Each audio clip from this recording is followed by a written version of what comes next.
आपको बताया था हम लोग अकाउंट्स पढ़ रहे हैं, हमने क्लास 11th में भी अकाउंट्स पढ़ी है और क्लास 12th में भी अकाउंट्स पढ़ रहे हैं। 11th में जो अकाउंट्स पढ़ी थी वो पढ़ी थी किसकी, सोल प्रोप्राइटरशिप बिजनेस की। और 12th में जो अकाउंट्स हमने पढ़ी थी वो थी किसकी, आपकी एनपीओ है, जो NPO partnership firm plus company. तो हम लोग इन तीनों के बिजनेस को कवर करेंगे अकाउंट के पॉइंट ऑफ व्यू से, अकाउंट्स के पॉइंट ऑफ व्यू से। तो इसके बारे में बात बताई थी मैंने कि जो सोल प्रोप्राइटरशिप है वो तो आपके 11th का पार्ट है। एनपीओ 10 नंबर का होगा और पार्टनरशिप फर्म 30 नंबर की, कंपनी 40 नंबर का। कंपनी के अंदर सेकेंड बुक और थर्ड बुक हो गई और ये दोनों आपके फर्स्ट बुक का पार्ट होंगे। ठीक है, तो कुल मिलाकर थर्ड वॉल्यूम, 3 वॉल्यूम है आपकी बुक में। ठीक है, third volume 20, second volume 20 and first volume जिसके अंदर एनपीओ और पार्टनरशिप है 40 मार्क्स की। हम लोगों ने फर्स्ट वॉल्यूम का फर्स्ट चैप्टर, इसका नाम है non profit organisation, not for profit organisation, हमने स्टार्ट करा था। सबसे पहली चीज जो मैंने आपको समझाई थी वो ये थी कि इंटरप्राइजेस दो टाइप के होते हैं, एक होता है प्रॉफिट ऑर्गेनाइजेशन, एक होता है non profit organisation. Profit organisation का मोटिव होता है to earn profit, non profit organisation का मोटिव होता है टू प्रमोट सोशल एक्टिविटीज। ठीक है, सोशल एक्टिविटीज को प्रमोट करना। तो एनपीओ क्या है, एनपीओ वो ऑर्गेनाइजेशन जिससे सेटअप करा जाता है एक ऑब्जेक्टिव के लिए जिसका नाम है to promote social activities, social activities को प्रमोट करना। ठीक है, सोशल एक्टिविटीज के अंदर क्या क्या चीजें आती है, कुछ चीजें कल्चरल होती है, कुछ एजुकेशनल, कुछ हेल्थ, कुछ रिलीजन, कुछ सोशल सर्विसेज, ये सारी चीजें। अब मैंने एग्जांपल दिए थे schools, colleges, hospital, library, sports, RW, art and culture, ये आपके कुछ एग्जांपल्स हैं जो कि किसके, एनपीओ के अंदर। तो एनपीओ जब भी आप पढ़ोगे तो एनपीओ सिर्फ एक तरीके के फॉर्म नहीं और बहुत सारे, जैसे अभी हाल फिलहाल में तुमने न्यूज सुनी होगी, जो मनीष सिसोदिया जो है हमारे एजुकेशन मिनिस्टर दिल्ली के, उन्होंने ये बोला है कि कोई भी प्राइवेट स्कूल किसी भी तरीके का फालतू चार्जेस बच्चों से चार्ज नहीं करेगा एक्सेप्ट ट्यूशन फी। मतलब जो उनकी पढ़ाने की फीस होती है उसे चार्ज करेगा, इसके अलावा कोई ट्रांसपोर्टेशन खर्चा, 3 महीने की एक साथ फीस नहीं लेगा। कोई भी प्राइवेट स्कूल दिल्ली का नहीं ले सकता। तो दिल्ली का अगर कोई प्राइवेट स्कूल ऐसा करता है तो उसके अगेंस्ट ऑब्वियस बात है लीगल एक्शन लिया जाएगा। और उन्होंने एक बात बोली थी उस स्टेटमेंट से पहले कि दिल्ली के ज्यादातर सारे स्कूल जो है वो एनपीओ फॉर्म में काम कर रहे हैं, नॉन प्रॉफिट ऑर्गेनाइजेशन। और परसों मैंने एग्जांपल दिया था कि काफी स्कूल ऐसे जो कि एनपीओ फॉर्म में, दिल्ली में एनपीओ फॉर्म में काम करते हैं। तो मैंने कुछ नाम लिए थे बट उन्होंने तो बड़ी क्लियरली ये बात बता दी कि ज्यादातर स्कूल एनपीओ फॉर्म में काम कर रहे हैं। ठीक है, तो समझ सकते हैं स्कूल्स कॉलेजेस भी ऐसे ही है, हॉस्पिटल्स के मैंने एग्जांपल दिए थे, लाइब्रेरी हो गया, स्पोर्ट्स क्लब हो गया, आरडब्ल्यू, आर्ट एंड कल्चर। तो ये सारे जो है एग्जांपल्स है किसके, नॉन प्रॉफिट ऑर्गेनाइजेशन या नॉट फॉर प्रॉफिट ऑर्गेनाइजेशन। फिर मैंने बोला था देखिए हर बिजनेस को फंड चाहिए। देखिए चाहे आप भला करें चाहे आप प्रॉफिट कमाएं, पैसा तो सबको चाहिए। हमारे पास जो पैसा कमाने वाले उनके पास तो पैसा आ जाएगा कैपिटल के जरिए, बट जो बिजनेस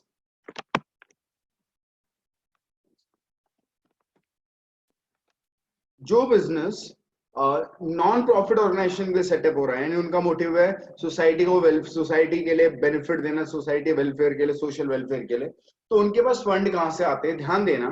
मेंबर्स कंट्रीब्यूट करते हैं, गवर्नमेंट कंट्रीब्यूट करता है, एनपीओ कंट्रीब्यूट करता है, बैंक कंट्रीब्यूट करता है।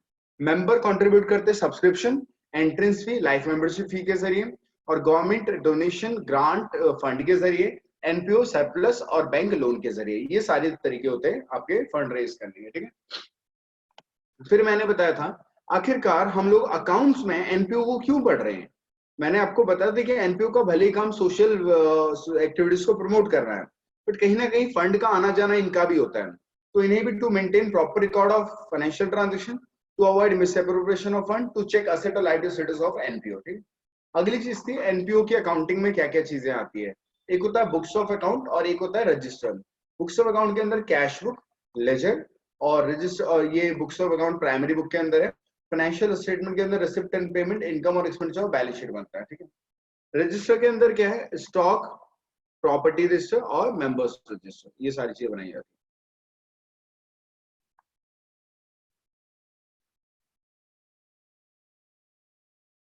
अगली चीज, जो प्रॉफिट ऑर्गेनाइजेशन है और जो नॉन प्रॉफिट ऑर्गेनाइजेशन है उनके बीच में डिफरेंस क्या है। तो बड़ा सिंपल सा डिफरेंस था। जो प्रॉफिट ऑर्गेनाइजेशन है वो प्रॉफिट अर्न करने के लिए होती है, non profit organisation to promote social activities. Profit organisation में जो पैसा आता है वो कैपिटल फंड के जरिए आता है, नॉन प्रॉफिट ऑर्गेनाइजेशन के अंदर सब्सक्रिप्शन, डोनेशन और सरप्लस के जरिए। ठीक है, इसके बाद प्रॉफिट और सरप्लस, इनकम अगर ज्यादा हो एक्सपेंडिचर से प्रॉफिट बोलेंगे, एक्सपेंडिचर ज्यादा इनकम से तो लॉस, बट इनकम ज्यादा एक्सपेंडिचर से यहाँ पे सरप्लस और डेफिसिट। मतलब जो हम जनरली प्रॉफिट और लॉस टर्म यूज करते थे एनपीओ में, उसे क्या बोलते हैं, सरप्लस और डेफिसिट। सरप्लस मतलब क्या होता है, एक्सेस बचना, एक्स्ट्रा बचना, और डेफिसिट मतलब कम पड़ जाना, कम पड़ना। तो डिस्ट्रीब्यूशन ऑफ प्रॉफिट, यहाँ पे प्रॉफिट को डिस्ट्रीब्यूट कर देते थे प्रॉफिट में, नॉन प्रॉफिट ऑर्गेनाइजेशन में ऐसा नहीं होता। फाइनेंशियल स्टेटमेंट, ट्रेडिंग पीनल और बैलेंस शीट, यहाँ पे रिसिप्ट एंड पेमेंट, इनकम और एक्सपेंडिचर और बैलेंस शीट बनेगा। ठीक है, होप ये सारी बातें समझ में आ गई थी। लास्ट आपका कैरेक्टरिस्टिक्स ऑफ एनपीओ। तो कैरेक्टरिस्टिक्स में मैंने बताया था ओनरशिप सोसाइटी और ट्रस्टी की, मैनेज कौन करेगा, कमिटी और ट्रस्टी, एंटिटी क्या है, सेपरेट लीगल एंटिटी, पर्पस क्या होता है, to promote social activities, fund कहां से आएगा, मेंबर देंगे, डोनर देंगे, सब्सक्रिप्शन डोनेशन के फॉर्म में, फाइनेंशियल स्टेटमेंट में रिसिप्ट एंड पेमेंट, इनकम और एक्सपेंडिचर और बैलेंस शीट। ये सारी बातें थ्योरी से रिलेटेड थी। होप आपको ये बातें समझ में आई हो। ठीक है, ये फर्स्ट क्लास का टॉपिक था। मैं एक बार देख लेता हूँ कौन कौन पहुंचा है, कौन कौन नहीं है अब तक।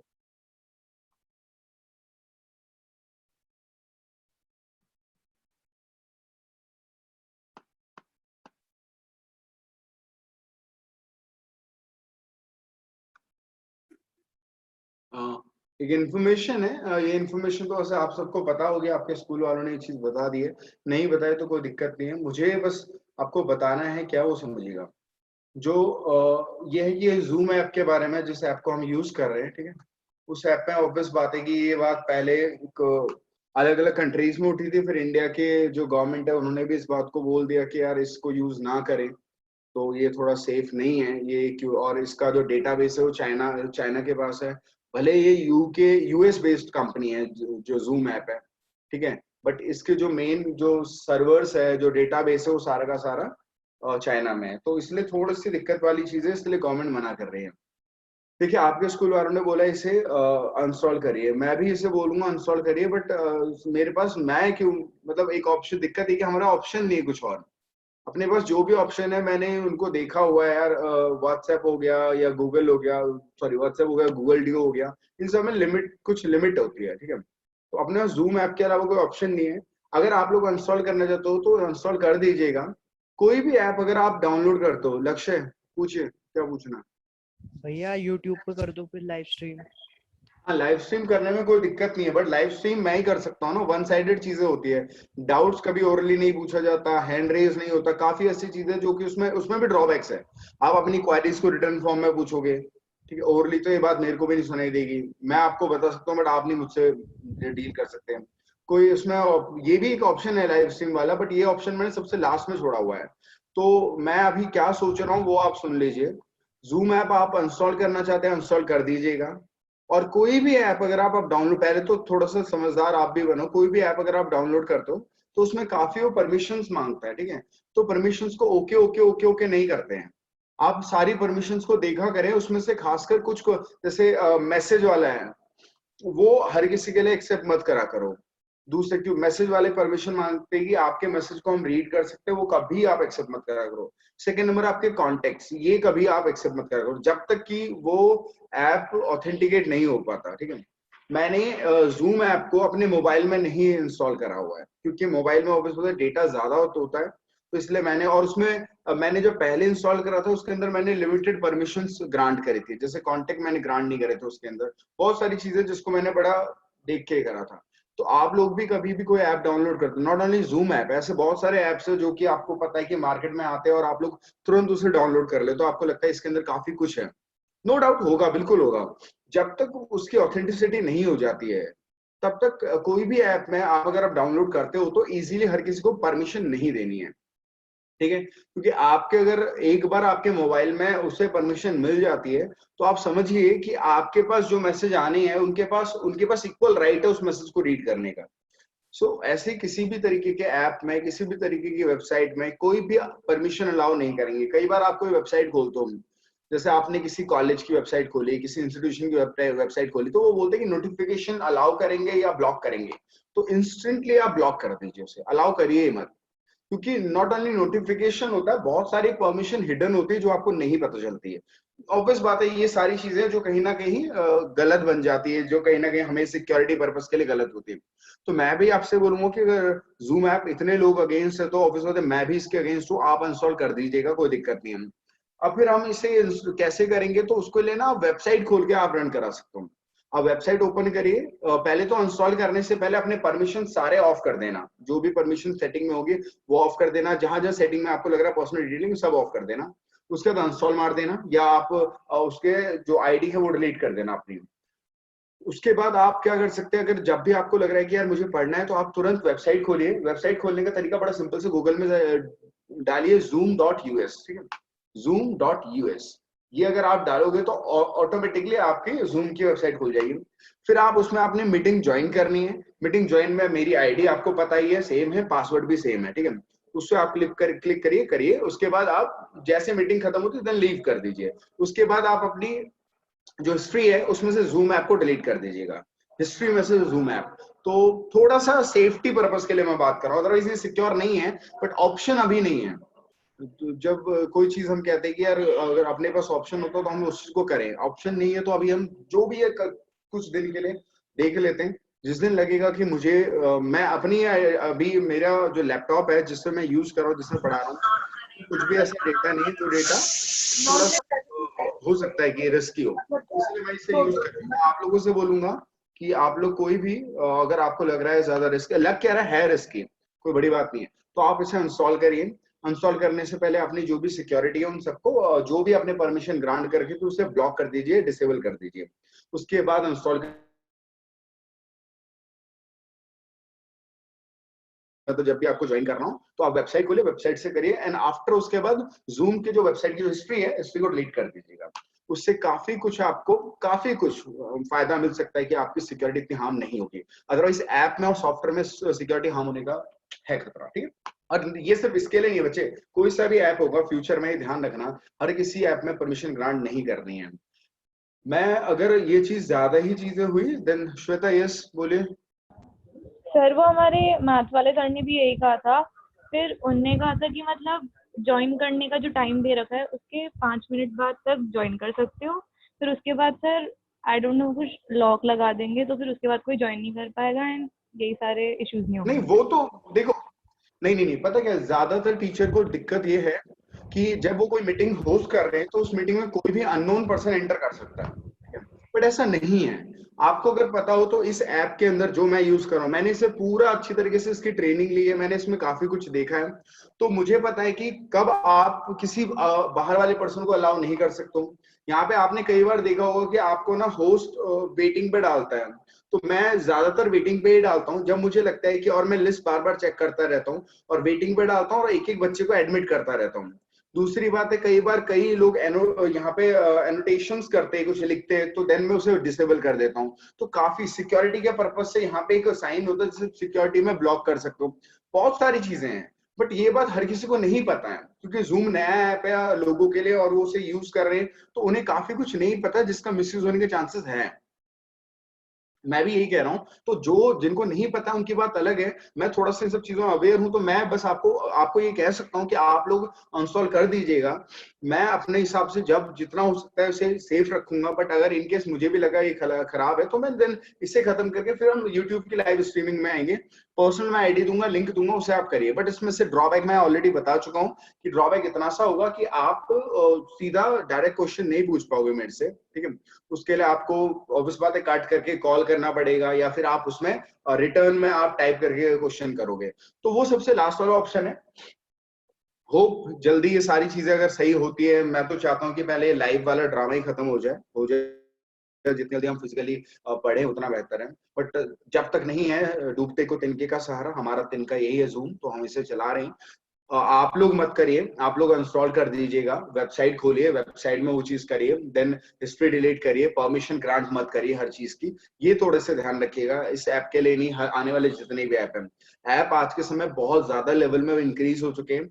आपके मोबाइल में मेरे पास तकरीबन तकरीबन 200 150 200 ऐप्स है मोबाइल में, ठीक है। और आई नो कि क्या कौन से क्या ऐप है, किसका काम है, बट मेरे वो बहुत सारे काम होते हैं, तो मैं उन सब चीजों को बड़े प्यार से इन सब चीजों को देखना होता है, हैंडल करना होता है। इवन जो फाइनेंशियल ऐप है मेरे पास, तकरीबन तकरीबन 22 से 25 मेरा फाइनेंशियल ऐप है जिसमें मेरे मनी से रिलेटेड ट्रांजेक्शन होते हैं, तो उसमें बहुत ज्यादा रिस्क होता है। और वही अगर मैं किसी अलग ऐप को इंस्टॉल कर लेता हूँ और परमिशन दे देता हूँ, तो उसमें भी डेंजर है कि कहीं फाइनेंशियल मेरी चीजें की इन्फॉर्मेशन वहां ना लीक हो जाए।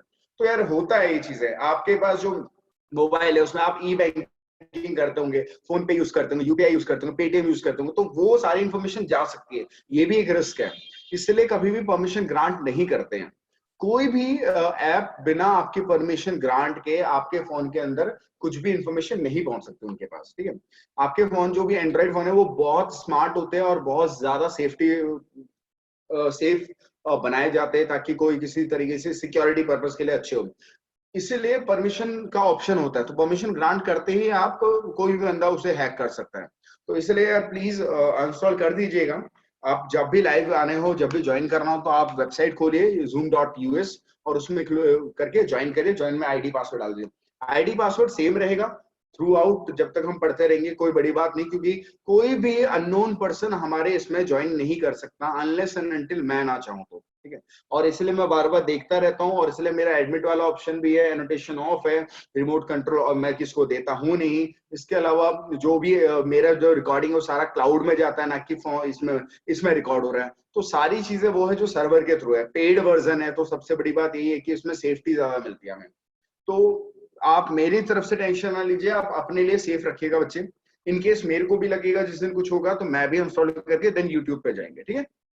ये काफी बच्चों के मैसेज मेरे को आए थे, वो मुझे बता रहे थे, तो मैं सोच रहा था एक बार उनसे प्रैक्टिकली बात करूं क्लास के बीच में, तो इसलिए मुझे बात करनी थी, मैंने बात कर ली है। आप लोग इंस्टॉल कर लीजिएगा सर, बिना सोचे समझे, बट परमिशन पहले ऑफ करके करना, ठीक है। चलिए सर, तो ये हमारी जो फर्स्ट क्लास से उसका रिवीजन था, और कुछ बातें एडिशनल जो मुझे आपको बतानी थी। तो हम लोग आज जो पढ़ेंगे सर, वो आगे की कुछ इन्फॉर्मेशन है इसी चैप्टर से रिलेटेड। एक इन्फॉर्मेशन ये भी है कि देखिए ये जो चैप्टर है ये बहुत ज्यादा इंपॉर्टेंट है, ठीक है। मैंने बता दिया फर्स्ट क्लास में 10 नंबर का एक अकेला चैप्टर है, इसके अलावा कोई ऐसा चैप्टर नहीं जो इतने मार्क्स के वेटेज रखता हो।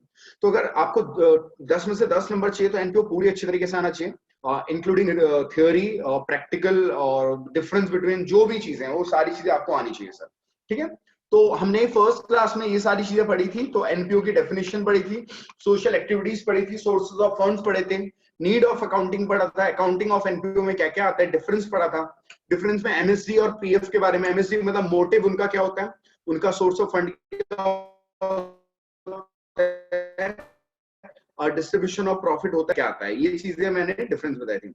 देन ये है कैरेक्टरिस्टिक्स ओम ईपीएफ, इसमें क्या था, ओनरशिप किसकी होती है, मैनेजमेंट किसकी होती है, entity, purpose, fund, financial statement, ये सारी बातें मैं लास्ट क्लास बता चुका हूं, ठीक है।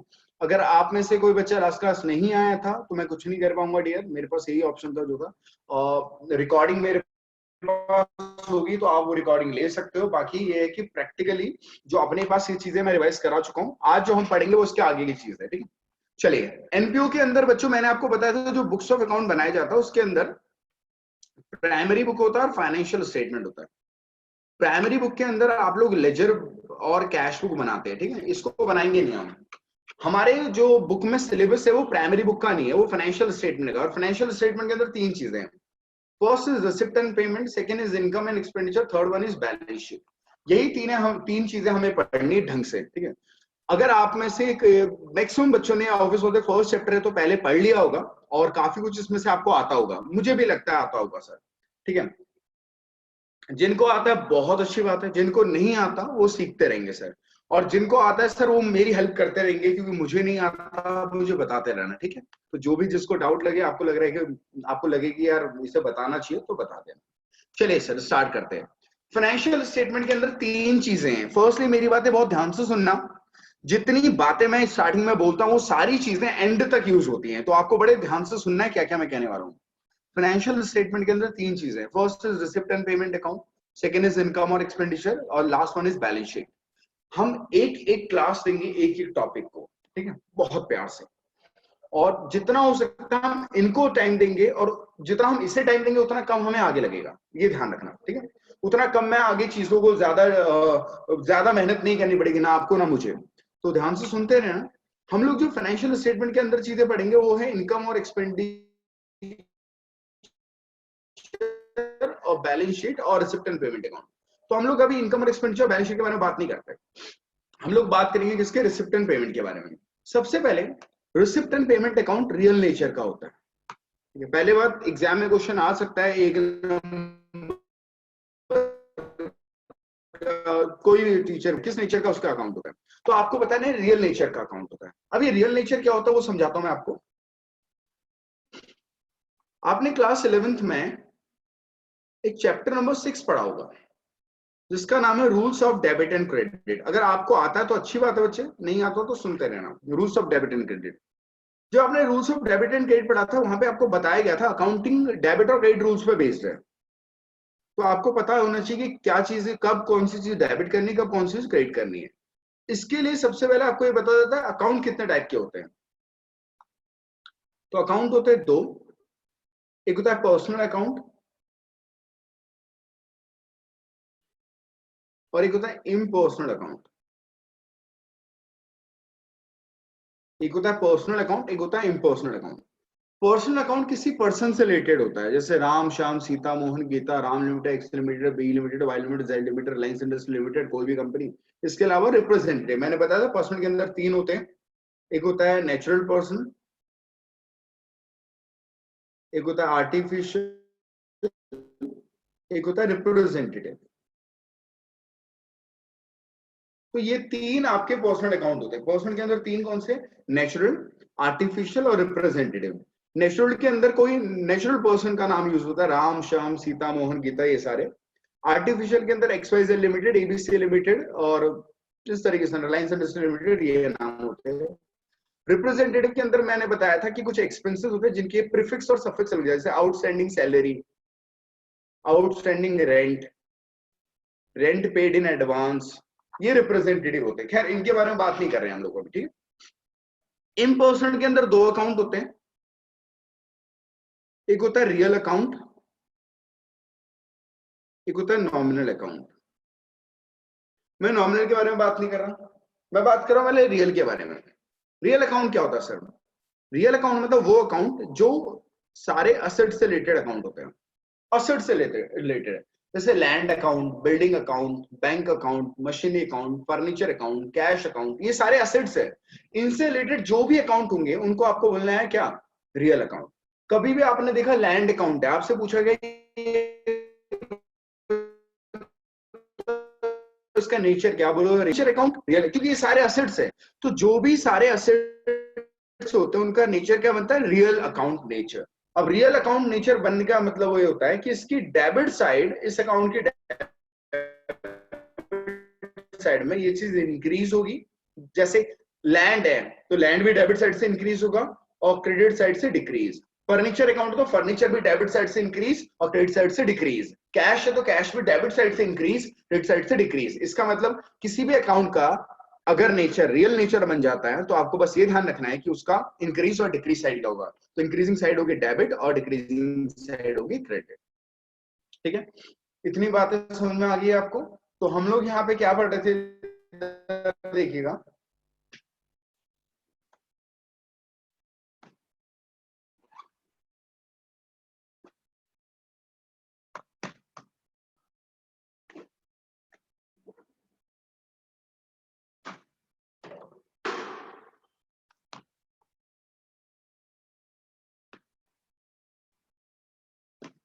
हाँ जी, हाँ, तो हम लोग क्या पढ़ रहे थे कि रिसिप्ट एंड पेमेंट अकाउंट का नेचर क्या है। तो receipt and payment real nature का है। क्या नेचर का है, रियल नेचर का। इसका मतलब वो बिल्कुल असेट्स की तरह ट्रीट करेंगे इसे, और इसकी डेबिट साइड में इंक्रीज होगा और क्रेडिट साइड से डिक्रीज। ठीक है, मेरी बात समझना बच्चे। जब आपके सामने कोई पेज ओपन होता है तो प्लीज, ये पेज आपके सामने दो चीजें लाता है। या तो आप पूरे का पूरा उस बात पे फोकस हो सकते हो जो टीचर आपको पढ़ा रहे हैं, या फिर आप और फालतू चीजें देखोगे जिसको टीचर मना कर रहे हैं। तो आपको ये सारी चीजें नहीं देखनी क्या लिखा हुआ है, ठीक है, इनको मैं बताऊंगा। मैं पहले क्या बता रहा हूं आपको कि हम लोग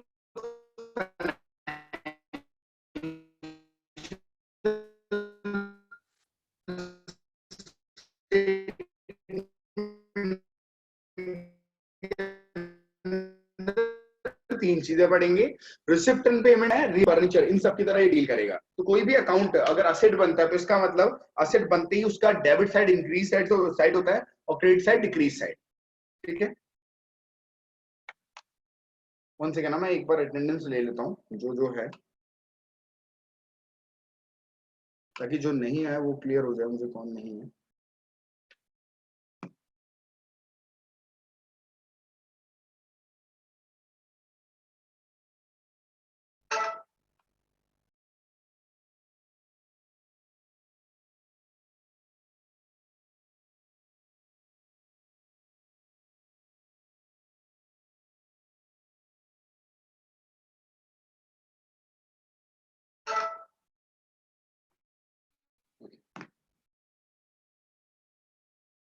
हाँ जी, तो हम लोग क्या बोल रहे थे कि हम लोग रिसिप्ट एंड पेमेंट अकाउंट है किस नेचर का, रियल नेचर का। रियल नेचर का होने का मतलब क्या है, किस तरीके कि असेट की तरह डील करेगा।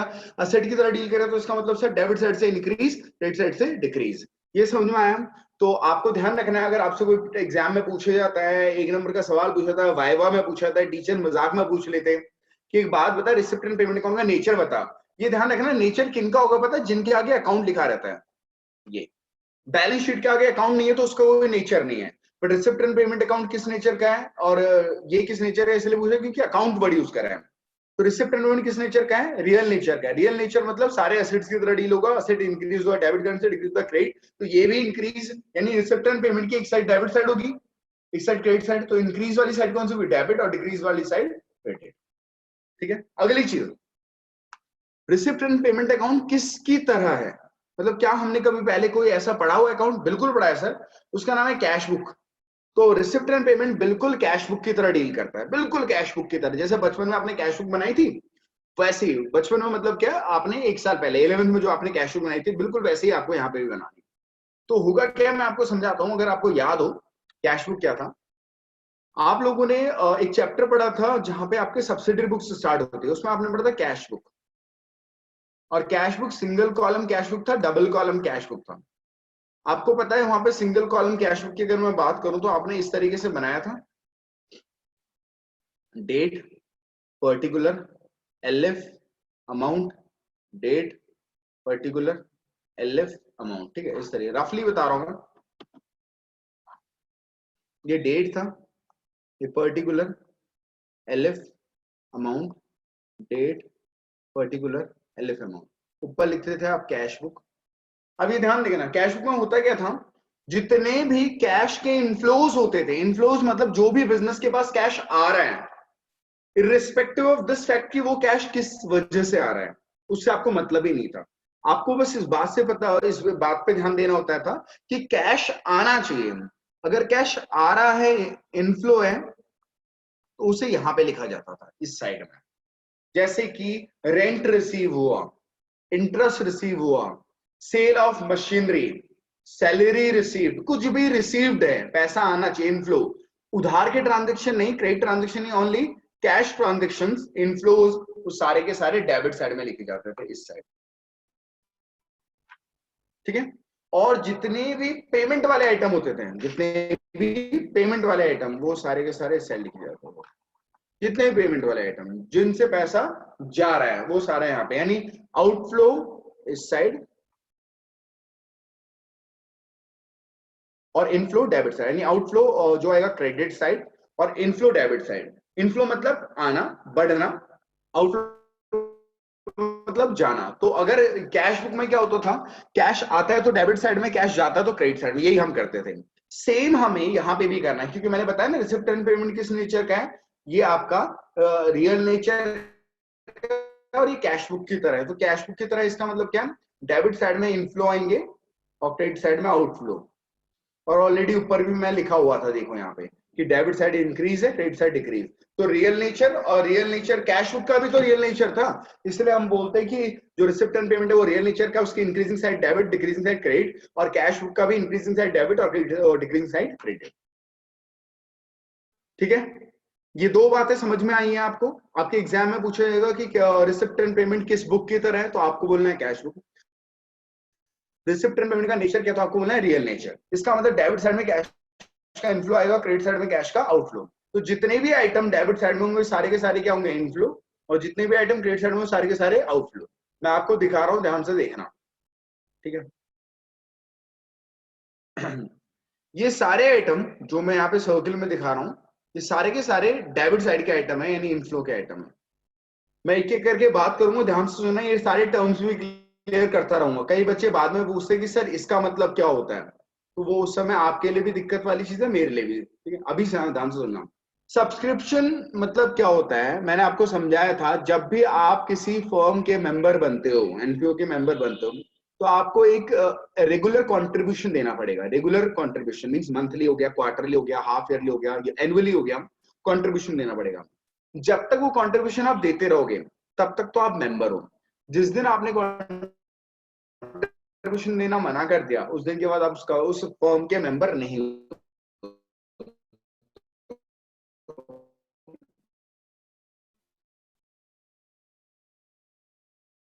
तो अपनी मेंबरशिप आपको एक अमाउंट देना पड़ता है उस एनपीओ को, और ऐसे अमाउंट को हम बोलते हैं subscription amount.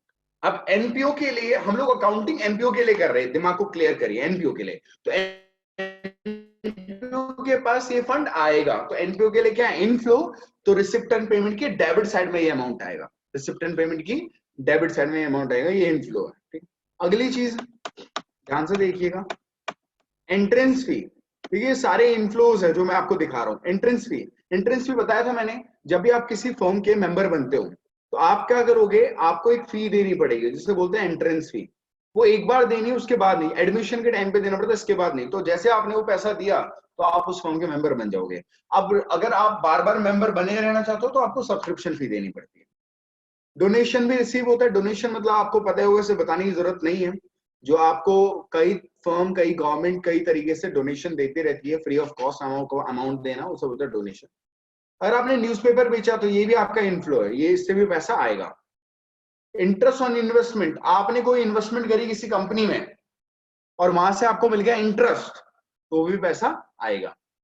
Dividend receive, dividend receive क्या होता है, जैसे मैंने बोला आपने किसी कंपनी में इन्वेस्ट करा, तो लेट्स सपोज आपने किसी कंपनी के शेयर्स में इन्वेस्ट करा, तो शेयर्स में इन्वेस्ट करने के बाद आपको रिटर्न में इंटरेस्ट नहीं मिलेगा बल्कि डिविडेंड मिलता है। और शेयर्स क्या होता है, जनरली एक कंपनी में जो पैसे लगाए जाते हैं उनको हम कैपिटल बोलते हैं। क्या बोलते हैं, कैपिटल। और जब उस कैपिटल में बहुत सारे लोग अपनी ओनरशिप को होल्ड करते हैं, एग्जांपल मैं दे रहा हूं, ध्यान से सुनना। लेट्स सपोज ये कंपनी है, इस कंपनी को स्टार्ट करने के लिए मैंने 1 लाख रुपए लगाए, ठीक है। अब कंपनी को और पैसे चाहिए, तो कंपनी को और पैसे चाहिए तो मैंने क्या करा, कंपनी की जो ओनरशिप है वो बहुत सारे हिस्सों में बांट दी। अब उनमें से कोई अगर बंदा अपना एक पर्टिकुलर हिस्सा लेता है, लेट्स सपोज एक्स ने क्या करा, इस कंपनी का एक शेयर परचेस करा और एक शेयर है 100 रुपए का, तो क्या करेगा ये बंदा, उस कंपनी को 100 रुपए देगा और बदले में उसे एक शेयर मिल जाएगा। तो शेयर मतलब कुछ नहीं है, आपने उस कंपनी की ओनरशिप ले ली है। क्या ले ली, ओनरशिप। तो बदले में उसको क्या मिलता है, इस बंदे को बदले में जब कल के दिन कंपनी प्रॉफिट कमाएगी तो प्रॉफिट का हिस्सा एक्स को दिया जाएगा। बट प्रॉफिट के हिस्से को एक्स को प्रॉफिट नहीं बोला जाता बल्कि बोलता है डिविडेंड। तो डिविडेंड क्या है, dividend is a part of profit जो कि किसमें डिस्ट्रीब्यूट हो जाता है, शेयर होल्डर्स में। तो शेयर होल्डर्स में जो अमाउंट डिस्ट्रीब्यूट होता है, ठीक है, और कंपनी के थ्रू प्रॉफिट का वो पार्ट होता है, उसे हम डिविडेंड कहते हैं। तो डिविडेंड भी अगर आपके एनपीओ ने कहीं इन्वेस्ट करा है और आपको पैसा मिला है तो वो आपके लिए डिविडेंड रिसीव, ये भी इनफ्लो है। ये इनफ्लो था बच्चे, ये इनफ्लो था, ये इनफ्लो था, ये इनफ्लो था, ये इनफ्लो था, ये इनफ्लो था। रेंट रिसीव हो, ये भी इनफ्लो है। लेगेसी रिसीव होना, लेगेसी क्या होता है बच्चे, जनरली जब किसी पर्सन की डेथ होती है तो डेथ से पहले वो अपनी विल बना के जाता है। विल मतलब वसीयत।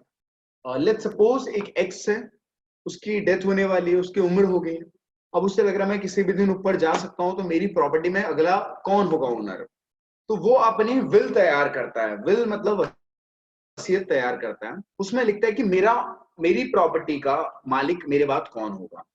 कई बार होता क्या है कि एक्स जो पर्सन का मैंने एग्जांपल दिया, लेट्स सपोज एक्स की फैमिली में कोई नहीं है, तो एक्स अपनी सारी प्रॉपर्टी किसी एनपीओ के नाम करके चले जाता है। तो जो एनपीओ को पैसा फंड मिला है, तो एनपीओ के लिए वो लेगेसी बोला जाता है, legacy received.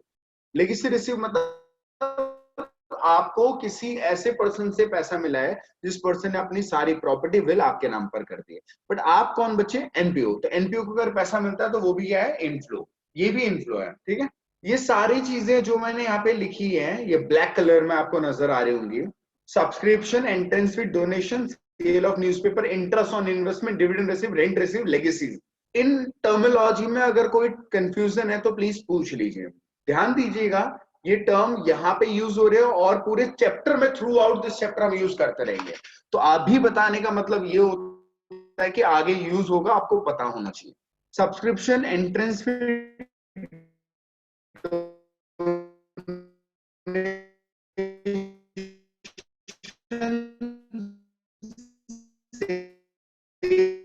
Of newspaper, interest on. चलिए सर, तो लेगेसी मैं एक और बार बता देता हूं, मुझे थोड़ी शांति मिल जाएगी। अगर किसी पर्सन की डेथ होने वाली है या किसी पर्सन को लगता है कि मेरी ओनरशिप में इन्हें ट्रांसफर करना है तो कर सकता है। तो अपनी विल, अपनी वसीयत वो अगर किसी एनपीओ के नाम पे करता है तो एनपीओ के लिए वो लेगेसी रिसीव होता है। डन।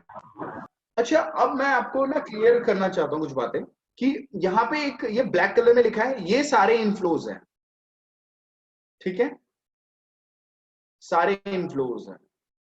और जो रेड कलर में नजर आ रहा है ये भी इनफ्लो है, ये भी सब इनफ्लोज है। तो रेड कलर में क्यों लिखा है और वो ब्लैक कलर में क्यों लिखा है, उसके पीछे रीजन है, अभी मैं आपको बताता हूं, ठीक है। ध्यान दीजिएगा अभी मेरी बात पे। जैसे अब इन ये रेड कलर वाले इनफ्लोज को बढ़ते, specific donation. What is specific donation? देखिए, यहाँ पे एक डोनेशन था, यहाँ पे स्पेसिफिक डोनेशन, क्या फर्क है? देखिए, जब आपको डोनेशन मिलती है तो उसका यूज, उसका पर्पस, उसका यूटिलाइजेशन प्री डिटरमाइन नहीं करा जाता जब डोनेशन दिया था। फॉर इंस्टेंस मैं एक एग्जांपल लेता हूं, जैसे लेट्स सपोज मैं आपको डोनेशन दे रहा हूं 1000 रुपए की। अब आप सोच रहे हो मैं 1000 रुपए कहाँ यूज करूं, तो आप जहां मर्जी यूज करिए। आप गोलगप्पे खिलाइए, आप स्कूल के ड्रेस लीजिए, आप कुछ भी लीजिए, पेन लीजिए, पेंसिल लीजिए, आपको जो मर्जी जहां मर्जी यूज करना वो करिए, बिकॉज ये डोनेशन है।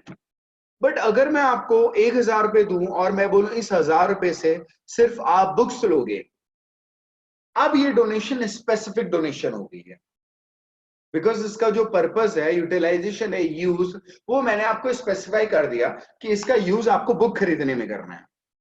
तो ऐसे फंड को हम लोग बोलते हैं स्पेसिफिक डोनेशन। बट अगर मैं पहले से प्रिस्क्राइब ना करूं, पहले से आपको ना बताऊं और आप जहां मर्जी यूज कर सको, आपके पास ये राइट है, तो ऐसे अमाउंट को हम बोलते हैं सिंपली डोनेशन। बट अगर मैं प्री स्पेसिफाइड बोलूं तो उसे बोलते स्पेसिफिक डोनेशन। डन। तो स्पेसिफिक डोनेशन में जो पर्पस होता है वो प्री स्पेसिफाइड होता है। Second, sale of fix asset. अच्छा, ये भी इनफ्लो है। सेल ऑफ फिक्स एसेट मतलब आपने कोई फिक्स एसेट बेचा। फिक्स एसेट मतलब समझते हैं, land, building, plant, machinery, furniture, जिसको आप यूज करने के पर्पज से ले रहे हो। अगर आपने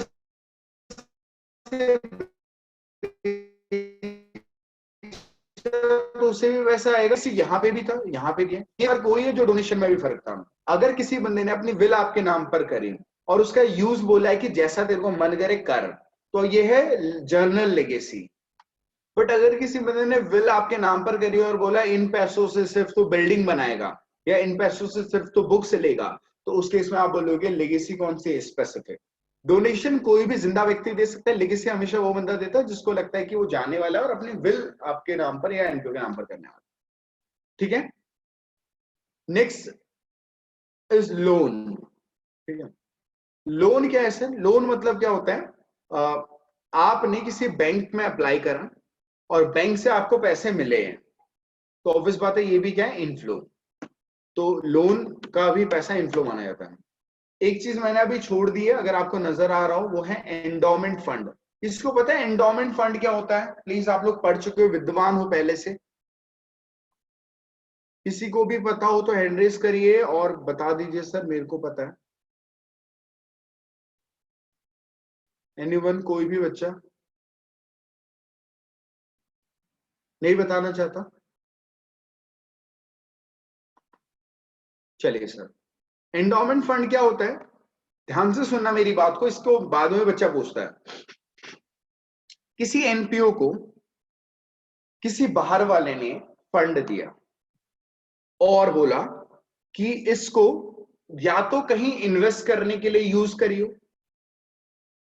किसी बाहर, लेट्स सपोज हम एनपीओ है और मिस्टर मुकेश ने हमें 2 करोड़ रुपए दिए और ये बोला कि इन 2 करोड़ रुपए को कहीं इन्वेस्ट कर देना। या फिर जब आपको लगे कि आपके बिजनेस में फ्लक्चुएशंस आ रहे हैं, अप एंड डाउन आ रहे हैं, उस केस में आप इस फंड को यूज कर लेना। 2 पर्पस बोला, या तो आप इन्वेस्ट कर लेना या आपके बिजनेस में फ्लक्चुएशंस आ रहे हैं, अप एंड डाउन आ रहे हैं, तो उस केस में यूज करना। अगर ऐसा बोला गया है तो ऐसे फंड को हम एंडाउमेंट फंड बोलते हैं। एक्चुअली एंडाउमेंट फंड ना काफी अलग अलग चीजों के लिए लोग यूज करते हैं, पर जनरली देखा गया है कि ये 2 चीजों के लिए यूज होता है। इसलिए इसकी डेफिनेशन में बोला जाता है कि अगर कोई फंड आपको मिला है फॉर फर्दर इन्वेस्टमेंट और for use in case of fluctuations, during fluctuations, यानी जब बिजनेस में फ्लक्चुएशंस आए उस दौरान अगर आप यूज करना चाहते हो, उस फंड को हम बोलेंगे endowment fund. Is it clear? Specific donation, sale of fixed asset, legacies for specific purpose, endowment fund and loan. अब मेरा सवाल ये है कि जो रेड कलर में लिखा था वो भी आपका इनफ्लो था, जो आपका जो ब्लैक कलर में लिखा था वो भी क्या था? आपका इनफ्लो। यानी जब ये सारे इनफ्लो थे तो मैंने अलग कलर यूज क्यों करा है? ठीक है, ये मेरा सवाल है और मेरा आंसर ये है, ध्यान से सुनते रहना जो मैं कहने वाला हूं। जो मैंने ब्लैक कलर के है ये भी इनफ्लोज है, जो रेड कलर के वो भी इनफ्लोज है, जो ब्लैक कलर के वो रेगुलर इनफ्लोज है, रेगुलर इनफ्लोज। अभी आप रेगुलर इनफ्लोज बोलिए, ठीक है, मैं बताऊंगा इसे हम कुछ और भी बोलते हैं, बट अभी बोलिए रेगुलर। रेगुलर इनफ्लोज क्या होते हैं? जो आपको बार बार मिलते रहेंगे सर, जिनकी जो अमाउंट रिसीविंग है वो रिकरिंग बेसिस है, अगेन एंड अगेन वो आपको मिलता रहेगा, तो ऐसे इनफ्लोज को हम बोलते हैं रेगुलर इनफ्लो। ठीक है, तो रेगुलर इनफ्लो मतलब ऐसा इनफ्लो जो आपको रिकरिंग बेसिस में बार बार मिलता रहेगा। और जो रेड कलर में लिखे वो कभी कभार मिलने वाली चीजें हैं जो आपको हर बार नहीं मिलेंगी, जैसे स्पेसिफिक डोनेशन किसी पर्पस के लिए, वो आपको हर बार नहीं मिलेगा। जर्नल तो मिलता रहेगा सर, अगर आप कभी लेट्स सपोज कोई भिखारी वो भीख मांग रहे हैं तो उसको जो पैसे देने वाले हैं कभी वो बोलते कि बेटा इन पैसों को बस यहाँ यूज करियो, नहीं, ज्यादातर बंदे एम दे देते हैं। तो ज्यादातर तो आपको डोनेशन जर्नल वाली मिलती है, स्पेसिफिक वाली कभी कभार मिलती है। सेल ऑफ फिक्स्ड एसेट वो भी कभी कभार, लेगेसीज कभी कभार, एंडोमेंट फंड, लोन ये भी कभी कभार। तो ये सारे जो मैंने नाम लिखे ये इररेगुलर इनफ्लोज हैं, और जो यहाँ ब्लैक कलर में लिखे रेगुलर इनफ्लोज है। ठीक है, अब मैं आपको नाम दूसरा बता रहा हूं जो आपके बुक में आपके टीचर ने आपको बताया होगा। जो रेगुलर इनफ्लोज है उसे रेवेन्यू रिसिप्ट बोला जाता है। What is revenue receipt? Revenue inflows, regular inflows. और जो कभी कभार मिलने वाली चीज है वो कैपिटल रिसिप्ट होती है, यानी कैपिटल इनफ्लोज। ठीक है, इरेगुलर को हम बोलेंगे कैपिटल और रेगुलर को बोलेंगे हम रेवेन्यू। ठीक है, एक्चुअली मैंने आपको पहले रेगुलर इरेगुलर क्यों समझाया, उसके पीछे रीजन बड़ा सिंपल सा है। आप लोग रेवेन्यू और कैपिटल टर्म से इतने ज्यादा फेमिलियर तो होंगे नहीं, होंगे भी तो कुछ होंगे कुछ नहीं होंगे, बट रेगुलर और इरेगुलर टर्मिनोलॉजी बहुत इजीली आप कैच कर सकते हैं। इसलिए मैंने बोला रेगुलर इनफ्लो दोनों ही, जो मैंने ब्लैक में लिखे जो मैंने रेड में लिखे, दोनों ही आपके इनफ्लोज है। बशर्ते इतना सा फर्क है कि जो ब्लैक में लिखा हुआ वो आपका रेगुलर इनफ्लो, जो रेड में वो इरेगुलर इनफ्लो। ठीक है, इसे हम रेवेन्यू रिसिप्ट बोलते हैं, इसे हम कैपिटल रिसिप्ट बोलते हैं। ठीक है, अच्छा, रेगुलर और इरेगुलर के अलावा भी एक और चीज होती है एसेट और लायबिलिटी से रिलेटेड। मैं इसे 2-3 क्लास बाद में बताऊंगा, बिकॉज अभी आप डाइजेस्ट नहीं कर पाओगे। अभी जितना डाइजेस्ट कर पाओगे उतनी बातें मैंने बता दी, आपको समझ में आ गया होगा कि ब्लैक कलर और जो रेड का क्या है साहब, दोनों ही इनफ्लोज है, बशर्ते इतना सा फर्क, एक है रेगुलर एक है इरेगुलर इनफ्लो। ठीक है,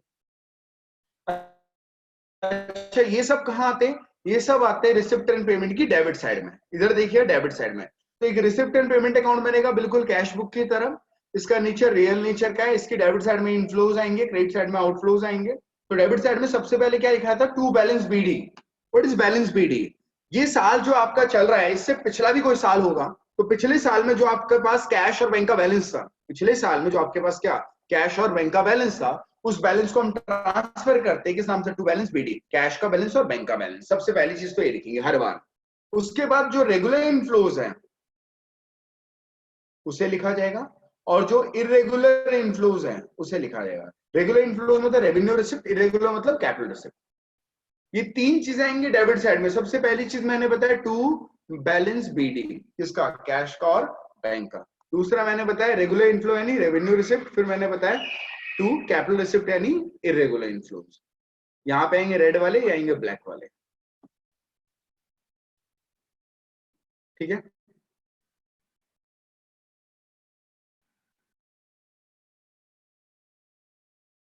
हाँ जी।